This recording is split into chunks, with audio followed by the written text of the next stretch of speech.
Hey there, y'all, and welcome to today's Daily Down and Dirty. My name is Fairlight. Welcome to Airy Fairy Tarot. Okay, y'all, today we are starting out with the Seven of Swords and the Four of Swords. And I want to kind of go deep into each of these because this isn't like your typical Seven of Swords. Normally it shows someone sneaking away. They've stolen them from the camp of the enemy or whatever. But this is like almost, I can't tell if it's a child or it's just either way, it's a very sad person.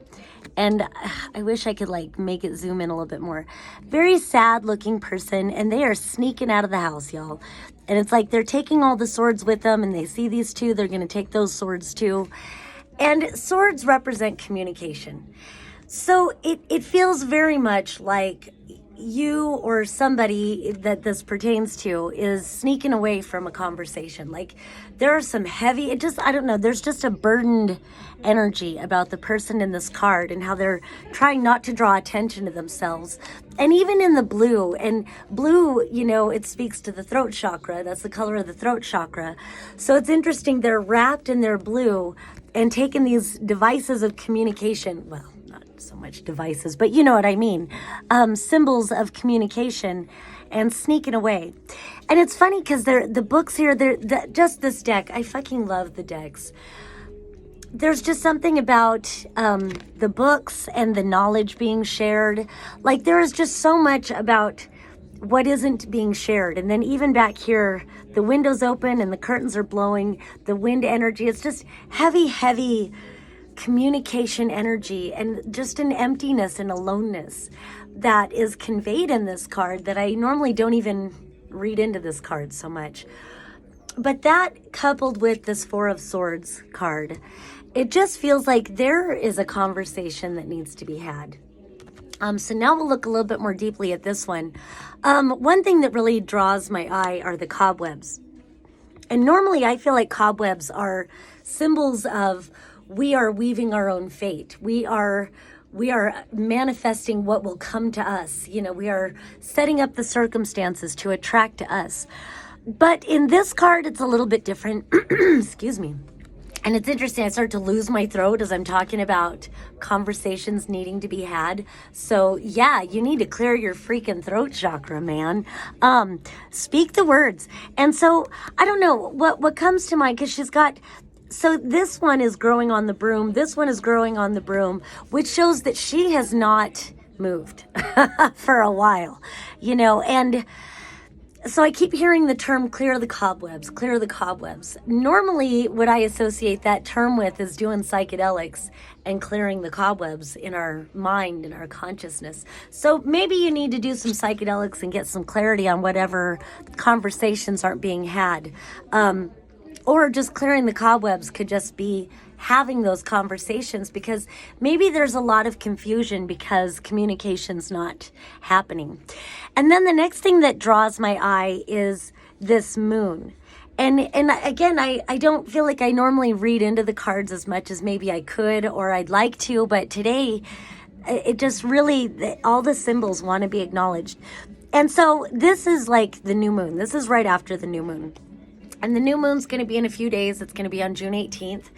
And if you feel any inclination to do magic, it seems like you very much might want to do some magic for this communication that needs to be had.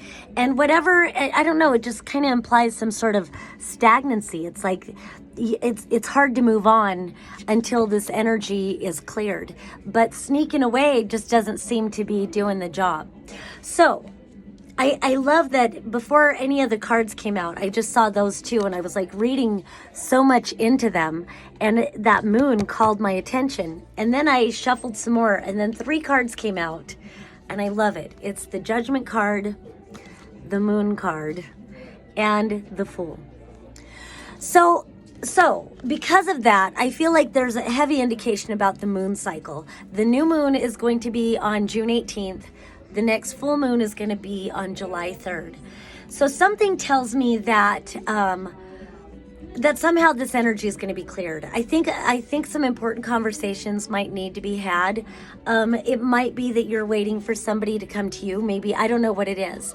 All I know is that all of these are upright, and it just feels like once this communication happens, once this is all acknowledged, you'll be able to move on. Because then there's this Judgment card, and she is going up the path. I love that her little black kitty is with her. I love this deck. It's the Everyday Witch deck. It's funny, this kitty is silently padding along with her there. And then the kitty is sleeping with her there. And then as she is frolicking up the lane, the kitty is chasing the butterfly. And it's interesting because I think the butterfly was in yesterday's Daily Down and Dirty. Something to do with the King of Swords. And about movement and transcendence. And so there's something about you find your own groove again. You find your groove, baby. You find your own song. You move along. And this is a level up card. This is about moving on to the next paradigm of adventures. Moving on, this is like finding yourself in a whole new level, and once you find this, then old cycles are able to complete because the world comes after this. But this is like you're free. You're free to go create the new world. And then again, with this moon card, there's a deep inner self-reflection, and there's something about the kitty looking in the reflection and seeing the beast, seeing the panther. And so I don't know, it feels like something between the new moon and the full moon, and whatever communication needs to happen, there's some deep illumination and a lot of self-reflection. Again, this can be self-reflection on your part, or this can be self-reflection on the part of the other. Hopefully it's self-reflection on both parts, because, you know, everybody needs to grow from this. Everybody needs to grow. And I love that it's this new moon and it's growing to the full moon. And then she takes flight. I love that. But then also there's something about the panther coming out in the reflection. It's like seeing yourself in a whole new light. Whatever this energy is, whatever conversations aren't being had, whatever miscommunication or non-communication is happening, I don't know, it's almost like it's hard to face yourself. But once these conversations, once you're set free from all of that, where did my Judgment card go? Once you're set free from that, I don't know, it's like seeing yourself in a new light, and it feels like a whole new self-reflection. And it's funny how, I think it was yesterday, the Empress was reflecting on like her low self-esteem, and there was radical self-acceptance of all the quote-unquote flaws. But then in this one, there's this radical self-acceptance of the powers that you have, of the strength that you have, the resilience. There's a whole new, you see yourself in a whole new light. And I feel like with that, then you've got the Fool card, the zero, the celebration, the victory. And I love that these birds are flying with her, and she's just so free. And like, whereas, you know, normally the Fool card is like, I don't know if I fall off this cliff, what's going to happen? But there is such a jubilance and such a victory in this card. And I like that there's even kind of a 6 of Wands, maybe or 3 of Wands, I mean. But it just feels like a victory. I said 6 of Wands, that's victory. 3 of Wands is watching your ships come in. So it definitely feels like whatever energy needs to be cleared through communication that's not being had, whatever waits on the other side of it is you. You much stronger, much more, I don't know, just much more like being seen in a whole new light, and you're going to love what you see. And then randomly, there was this 10 of Pentacles, and I'm like, well, that doesn't, I mean, I guess it kind of fits because 10s are completion. And, you know, the card missing between these two is the World card, which is a major completion. But this is a completion ending on a really good note, because there's a foundation built, or there's an abundance a foundation of abundance that's established for you as you go on to this next adventure. So really good fucking reading, man. All right.